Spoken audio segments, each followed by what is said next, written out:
Department of Sericulture, Karbi Anglong Autonomous Council, Pen Kachapatir Pipon along Central Silk Board, Bangalore Atum Pen, Cherapsi, Nipli Aparman upon Inki Kepang Ring, Inkia An Ke Lapen, Hon Kejing Aseke Mat Skill Development Training Kijutsiani, Resom Bhawan along Mesen Pen Kepaman Pon. Lason C, Karbi Anglong Dipurong Sopi, Department of Sericulture Sahem, Ration Bhawan along Chitia Chekloni Pai, Hini Pen, Ni Pai Po, Ni Plia Parmanapan, Silk Samagra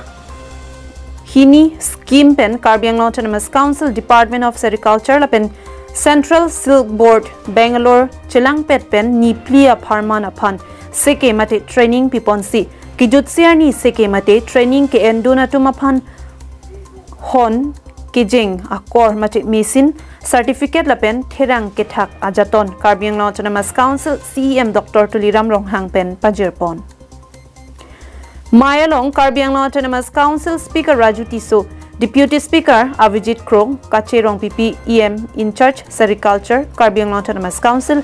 EM Richard Tokbi, Lapen Karbi Anglong Autonomous Council, Authorities, Anparta Longkitimung,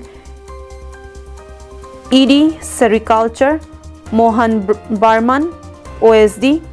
Rosmi Teronpi, Chairperson, Sericulture Development Board, Sericulture Asaikam Officers, Lapenan Parta, Penangan Aradatum Chitong Dunsi, Kijutsiarni, Silk Samagra-2 aseke Mate Training Mesen Pen, Pichun Ponlo. Kepangring, Ben Hong Kijeng, Tumapan, Osonsi, Hong Kijeng, Ben Kepangring, La Sokapechan Jima, Alike Long Jima, La Sunipli, Asayang Dengolo. So training da jutero las penang parta da Karbi Anglong Autonomous Council pen ada central government pen jiki jethan pen se center sponsor scheme si manol 90-10 share 10 kya me thang chi bidan po pang ke 1 lakh jong si long te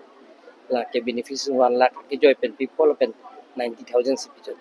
10,000 bang kya me thang lo la si la hai inki ka pangreng pen hon ki jeng pen jenglo la da Karbi Anglong West Karbi Anglong ke doan beneficiaries tumpan hang si koson si kapangreng nahi ma koson si hon ke jeng nahi ma ni kapangreng koson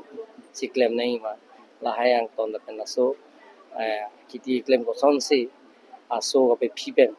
hon jeng long ma lahay te ang ton ni pli that program dolo la so program mang ipini tangelo la training ki pi Nia Francis nili labang so closing ceremony long personally lecture upon into Honorable CM Sir Dr. Tuliram Ronghang Sir Lapen and Honorable EM KHP Kachirong PP Badokhan into just met pet pen into Department pen along the Suri Cardon Pajit pen Pipen Choroponlo Athema along nitum si mesen kamat happen jokes into also scheme into Central Pen Chuan Long Lapen Labangso Alek and Antum Radapan to Pipono Labanke Pin Labangso closing ceremony along nitum bangkre pho phan tum ise ceremonial atang bendum labang formal piponongo bang pho phan tum labang khon ke jinga mesin tum piponongo bang pho phan tum labang therang da piponongo lapen bang pho phan labang ke inki kapang reng phan abeleng mate raring free labang tum piponongo lapen hinki don bang labang ke tum la beneficiary kuna nama kedu alang tum phan isi concern tum la SD tum do alang tum lang Dipupen Govintiso, Karbi Anglong Live.